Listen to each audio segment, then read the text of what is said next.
কত রাজা, কত বাদশা, কত শাহানশামীর ওমরাত এই পৃথিবীর জমিনে ছিল, যাদের ঘর বাড়িগুলা কত সুন্দর ছিল, যাদের বিল্ডিং ইমারত কত মজবুত ছিল, যাদের ধমকে জমিন থরথর করে কাঁপত, আজকে তাদের কবরের উপরে গরু ছাগলে ঘাস খায়, কবর থেকে তাদের খেদাইবার শক্তি নাই।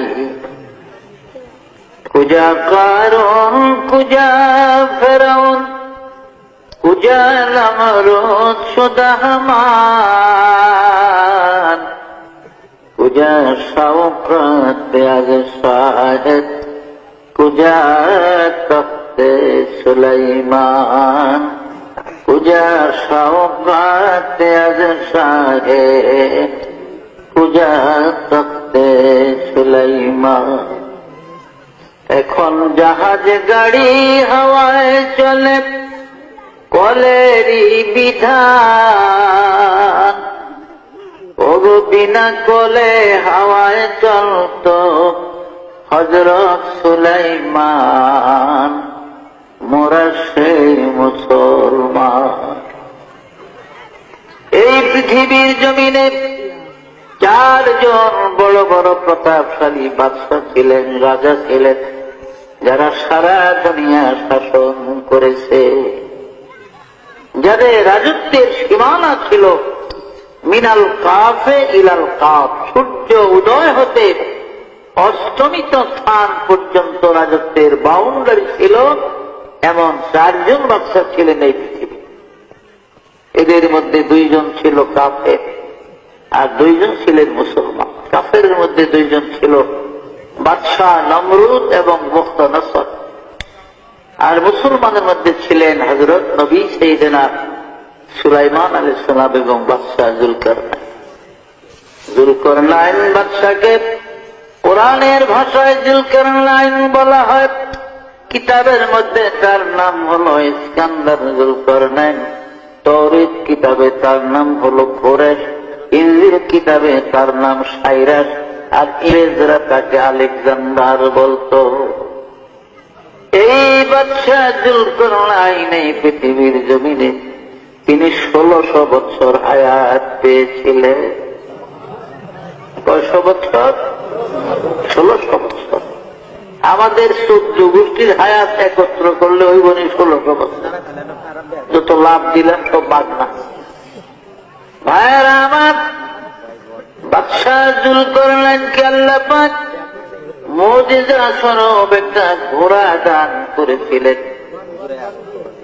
তাফসীরে জাবিরিতে আছে, জামে সগীর বগবীর মধ্যে লেখে বাদশাহ জুলকারনাইনকে আল্লাহ পাক মুজিজার একটা ঘোড়া দিয়েছিলেন। এই ঘোড়াটার এত স্পিরিট, এত পাওয়ার ছিল জুলকারনাইন, এই ঘোড়ায় চড়ে পৃথিবীটা জীবনে 2 বার ভ্রমণ করেছে। পৃথিবীটা জীবনে সূর্য উদয় হতে অস্তমিত স্থান পর্যন্ত জুলকারনাইনের জীবনে 2 বার পৃথিবী ভ্রমণ করছে। ঘোড়াটার এত স্পিরিট, এত পাওয়ার ছিল, এত দ্রুত গতিতে চলত জুলকারনাইনের ঘোড়া।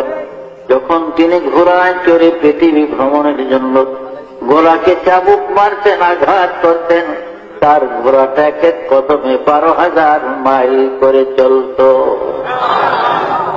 জেরুজালেম শহর থেকে, অর্থাৎ বাইতুল মুকাদ্দাস থেকে, বাইতুল মুকাদ্দাসের আরবিতে 3টা নাম, বাইতুল মুকাদ্দাস, বাইতুল মাকদাস, বাইতুল কুদস, এই 3 নামে ব্যবহার। আর ইংরেজিতে বলা হয় জেরুজালেম। ইহুদিরা ইব্রানি ভাষায় তারা ওর সেলিম বলে জেরুজালেম। 5টা নাম হল। এই বাইতুল মুকাদ্দাস বা জেরুজালেম শহর থেকে 9 মাইল উত্তর দিকে গেলে একটা মহকুমা শহর, ইংরেজিতে আলেকজান্ডারিয়া সিটি বলা হয়, আরবিতে মদিনাতুল ইস্কান্দারিয়া বলে। এই ইস্কান্দারিয়ার মধ্যে বাদশাহ জুলকারনাইনের কবর আমি গুনাহগার অনেকবার জিয়ারতের তৌফিক আল্লাহ দান করেছিলেন।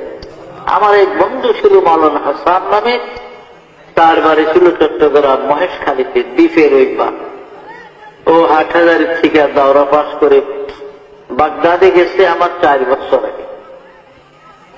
আমি 61 ইংরেজিতে ঢুকছি সিরিয়াতে, তবে বাগদাদে আসছি আমি ঢোকার সময়ও বাগদাদ হয়ে সিরিয়াতে গেছি, কিন্তু 4 মাস একাধারে ছিলাম ইংরেজি 1962 আসে।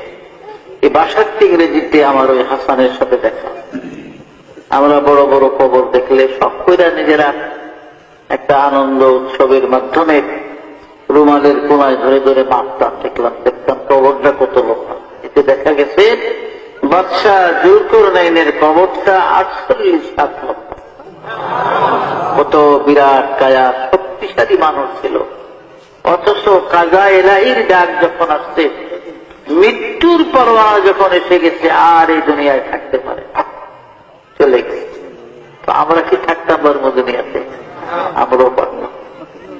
আমার আল্লাহ পাক বলেন, বিসমিল্লাহির রহমানির রহিম, আইনামা তাকুনু ইউদরিকুমুল মাউত ওয়ালাউ কুনতুম ফি বুরুজিন মুশাইয়াদাত। ও বান্দা, মৌতের ডরে, মৃত্যুর ভয়ে তুমি পৃথিবীর যেখানে যাও না কেন, যেই জায়গায় গিয়ে ঢুকাও না কেন, আব্রাহা বাদশার মতো যদি সত্য লোহার মজবুত একটা সিন্দুক বানাইয়া তার মধ্যে তুমি লুকাও আমার মালাকুল মউত, ওই সিন্দুক থেকে তোমাকে ধরে নেবে, এই দেশের জমিনে থাকতে দিবে না। মাল দৌলত ইলম হশমত कुछ नहीं काम आएगा, माल दौलत इल्म हशमत कुछ नहीं काम आएगा, मौत जिस दिन आ जाए गर्दन पकड़ ले जाएगा। দুনিয়ার মাল দৌলত কোনো কাজে লাগবে না।